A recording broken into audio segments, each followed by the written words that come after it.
गांव के लड़के और जंगल के जानवरों की मदद।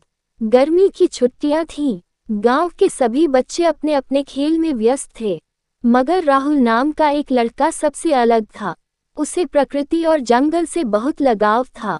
वह अक्सर अपने दादाजी से जंगल और उसमें रहने वाले जानवरों की कहानियां सुना करता था।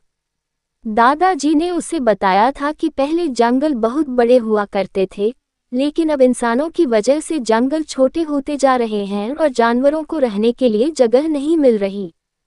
ये सुनकर राहुल को बहुत चिंता हुई। एक दिन राहुल ने फैसला किया कि वह जंगल जाकर वहां की स्थिति को खुद देखेगा।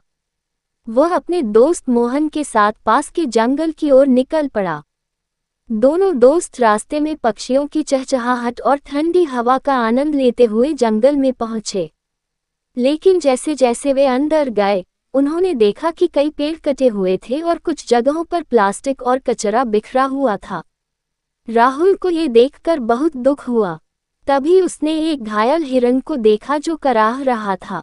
उसके पैर में चोट लगी थी, शायद वह किसी शिकारियों के जाल में फंस गया था। राहुल और मोहन ने मिलकर उसे वहां से निकाला और उसके घाव पर दवा लगाई। वह धीरे धीरे ठीक होने लगा।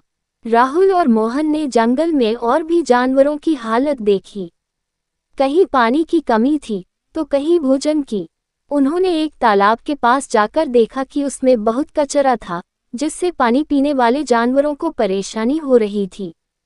दोनों दोस्तों ने मिलकर तालाब को साफ किया और पास में कुछ गड्ढे खोदकर पानी इकट्ठा करने की योजना बनाई ताकि जानवरों को पीने के लिए साफ पानी मिल सके। इस बीच जंगल के जानवरों को महसूस हुआ कि ये दोनों लड़के उनके भले के लिए आए हैं। धीरे धीरे कई चिड़ियाएं, बंदर, खरगोश और यहाँ तक कि एक हाथी भी उनके पास आकर खड़ा हो गया, मानो वे उनका धन्यवाद कह रहे हों। अगले दिन जब राहुल और मोहन फिर से जंगल में आए, तो उन्होंने देखा कि कुछ शिकारी पेड़ों के पीछे छिपे हुए थे। वे हिरणों और खरगोशों का शिकार करने के लिए जाल बिछा रहे थे। राहुल को बहुत गुस्सा आया।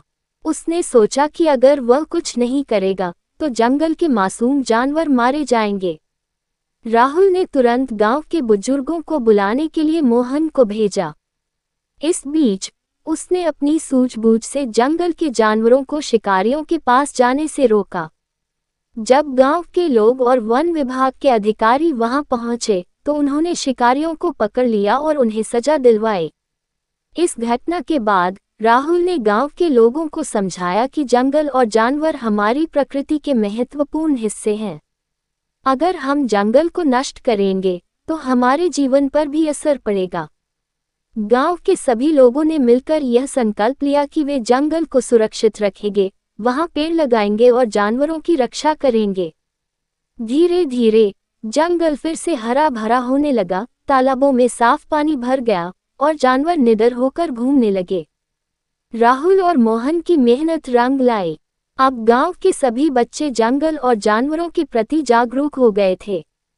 राहुल की यह कहानी हमें सिखाती है कि एक छोटे से प्रयास से भी बड़ा बदलाव लाया जा सकता है।